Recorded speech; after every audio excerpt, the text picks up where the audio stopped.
Blank ورس یعنی نظم معرہ، ایسی شعری ہیئت جو قوافی سے سروکار نہ رکھے۔ مغربی ادب میں اس کو جدت یا بدت نہیں سمجھا جا سکتا۔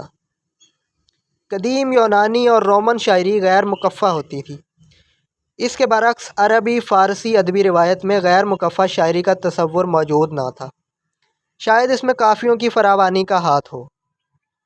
اردو ادب میں نظم معرہ کا رواج انگریزی چلن کے بعد پڑا۔ 16ویں صدی کے انگریز ڈرامہ نگاروں نے بالخصوص اسے کثرت اور عمدگی سے استعمال کیا تھا۔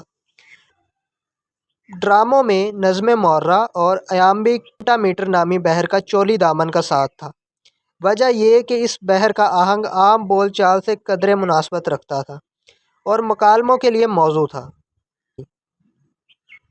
اردو میں کوئی بحر نظم معرہ سے مخصوص نہیں، قافیے کی عدم موجودگی کافی سمجھی جاتی ہے۔